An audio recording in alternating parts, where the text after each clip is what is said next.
do you remember as a kid the first time you had to have a conversation about being on the show? Like, was it an option, or is it just kind of like, this is just as early as you remember, you were just sort of like having cameramen around the house and shit?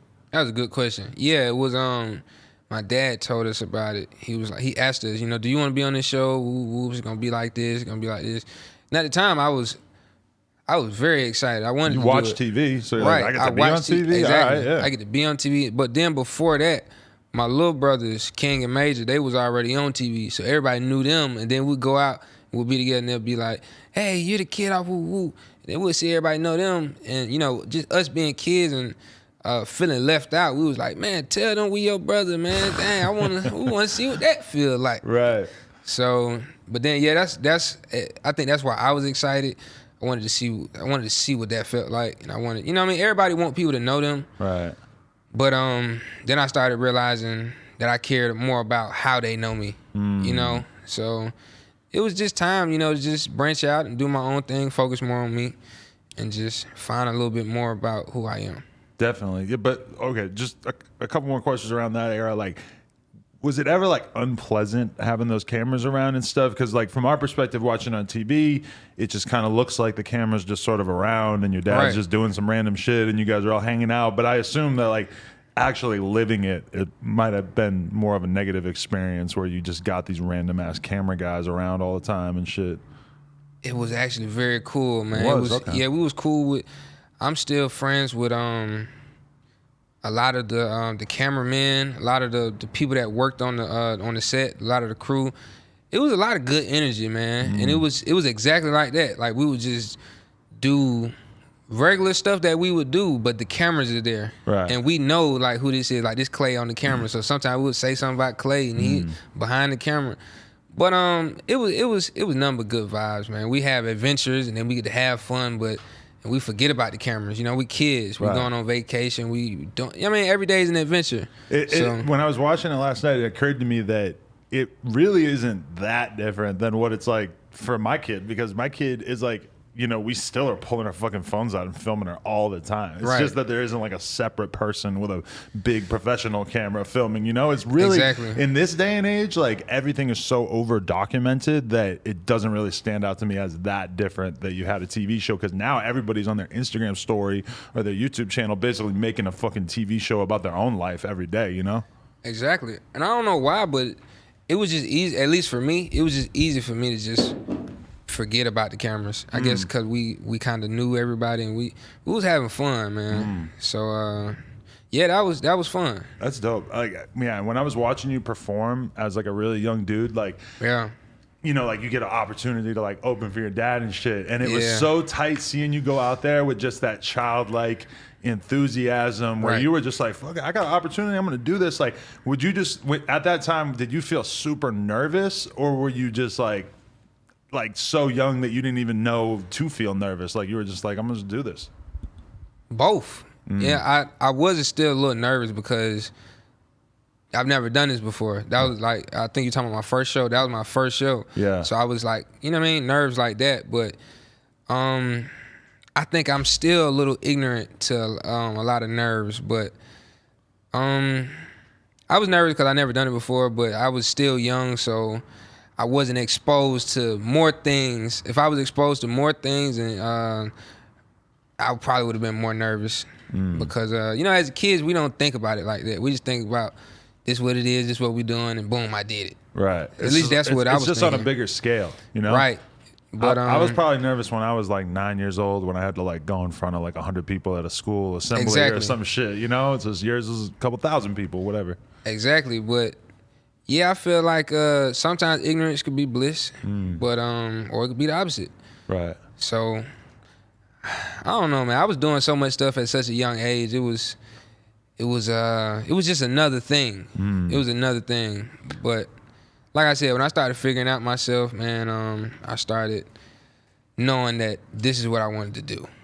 Were you kind of like a sponge, like definitely, in terms of just because I feel like in the lifestyle that you had of so many influential and important people just being around and shit, that you probably, if you were smart, were able to just sit back and just take in so much stuff and just learn so much about how successful people move because you had so many great examples right in front of you. Exactly. That's kids in general. Kids in general are sponges, but imagine being a sponge and being exposed to way more. So I was soaking all of that in. Even when I didn't even know it. A lot of times, my parents didn't even know it. My dad said a lot of times he'd tell me stuff and he don't tell me this, but he'll tell other people he told me stuff and he said, I ain't know he was listening, and it turns out he was listening and I'm proud of him and stuff like that. But yeah, man, it just definitely was a sponge. I'm still a sponge. I'm always gonna be a student. I don't want to master anything. A lot of people say they want to master stuff. If you master something, I feel like you stop learning. You know what I mean? It's always better as possible. It's always more you could learn, and some other thing you could challenge yourself with. So Definitely. I gotta ask this. Was it like, describe to me what it was like being young and having your dad sort of go back and forth between prison, and then also the dynamic of him basically being famous for having rapped about all this street shit. Like as a kid, like how did that take shape in your mind? Because that must have just been such a weird thing to kind of realize as a kid. That's a good question. Sometimes that's in some of my music, but he would just he would ask questions and he would make sure that talking about the music, he would make sure that we understand what he's talking about, understand where it's coming from, understand what stuff means. He would allow us to ask questions. I would ask questions, and but yeah, he would explain a lot. He would take the time to explain, and that's what I feel like helped me because I understood. This is your environment that you were talking about, and this is how you. This is how you grew up. This is your childhood, and you're basically telling the world your story. I understood that. But going to prison, I don't know, man. Sometimes we were so active. They kept us so active. Like I said, we was kids. We was having fun. We was in camp. We was in sports, all type of sports, football, baseball, basketball. A lot of times, man, I was just being a kid, and I was just having fun, ready to go to camp, ready to go to sports. And I didn't even realize he was in jail. A lot of times when I was young, they would say he going to school. Pop's going to school. Really? Shoot. Or shit, I guess like it wouldn't be out of the ordinary for him to go on tour for a month. Exactly. So if he's in prison for however long, it might not necessarily stand out that much, right? Exactly. But I know the last time he went, I think it was the last time. The last time he went, he sat us down and he told us, this is where I'm going. He said school again, but he said I'm going to school. But we understood a little bit more. We were a little older.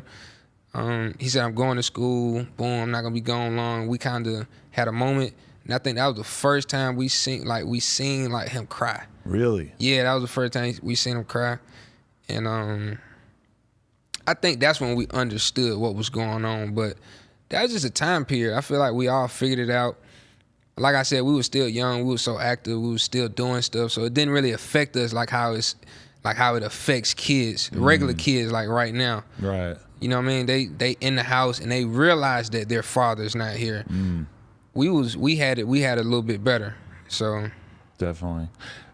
What, like, people probably mostly ask you about your dad, but like, what was your mom like as a parent, and how would you describe that? You ask good questions, man. Yeah, I do this for a living, man. We out here.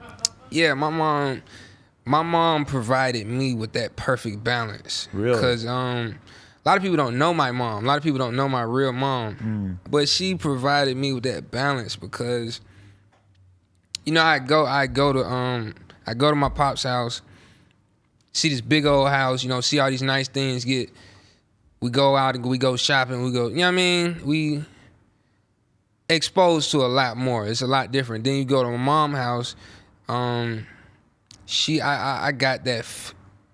I would say I got that. I don't know. I don't want to say the wrong stuff, but yeah, she provided us with that balance. Showing us. We went to school from her house, so we was around a lot of different kids that grew up differently, and sometimes sometimes I felt out of place. You know what I mean? Because sometimes it didn't feel good talking about what we did, that weekend when they saying, when I know they probably didn't have as much fun as we did, or they didn't experience. But I feel like that was the balance that showed me understanding. That showed me how to relate to people, how to understand people, how to talk to people. And like I said, more than anything, how to be understanding. And that's that balance, man. Life is all about balance, and that's what she gave me. She showed me, she taught me love, she taught me family, stuff like that, man. Your mom, I'm thankful for my mom. You know, call your mom, tell her you love her. Definitely. To the people out there. Love you, Mom. Hope you're watching this. I assume you are.